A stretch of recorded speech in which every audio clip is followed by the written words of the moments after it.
And finally tonight, what you need to know about the bird flu outbreak in the U.S. The Department of Agriculture on Monday began testing samples of ground beef from grocery stores in states where dairy cows tested positive for the H5N1 virus. It comes after FDA regulators said samples of pasteurized milk had trace remnants of the virus, which has now been detected in 34 dairy cattle herds throughout 9 states since late March. Also, one person in Texas tested positive, and a dolphin in Florida is confirmed dead from bird flu. This is the first time a bird flu virus has been detected in U.S. cattle, and while human risk remains low, there are a lot of questions about the scope of the spread. Here to answer some of them is Dr. Amar Patil, New Jersey's state veterinarian.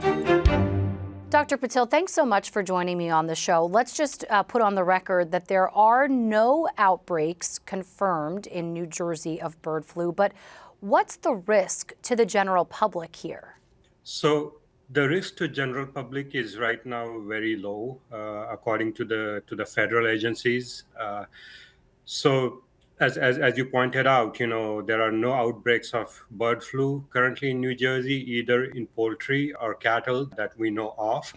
And according to the assessment, done by CDC, FDA, and the USDA, currently the risk of, transmission to people is low. Yeah, let's talk a little bit about that transmission. How, or do we know, I guess really is the question, how this virus is spreading and how it's being transferred? Because we know there's one person confirmed to have contracted the virus in Texas, but also now a dolphin, a sea mammal, that died of the virus. Do we know how it's spreading?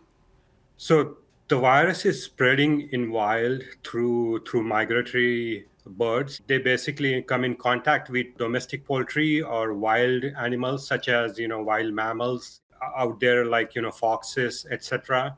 Sometimes the marine animals like dolphins, they end up eating these dead birds as as a food, and that's how these wild animals, they are getting infected with this bird flu. So it has to be through contact. I mean, I'm thinking back to 2022 when we had the outbreak in our poultry. We saw the rise of price in eggs. It just skyrocketed, and that had a lot to do with folks who were handling birds who had contracted the virus or handling the dead birds. So it's through contact. Is that what you're saying?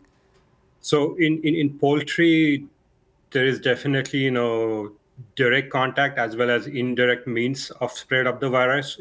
So direct contact between poultry as well as through fomites or equipment, vehicle, etc. Is has shown to be transmitting this virus.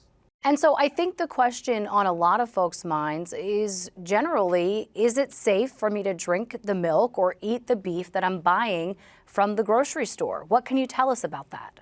So FDA has conducted some studies, and the preliminary results from those studies, indicate that the pasteurization process is actually effective in activating the virus. Again, these studies are still ongoing. The USDA is also sampling the raw beef samples. I'm hopeful that the test will come back with a good safe report for all of us. So I'm keeping my fingers crossed. As we all are. Dr. Amar Patil, New Jersey State veterinarian, thank you so much. Thank you very much.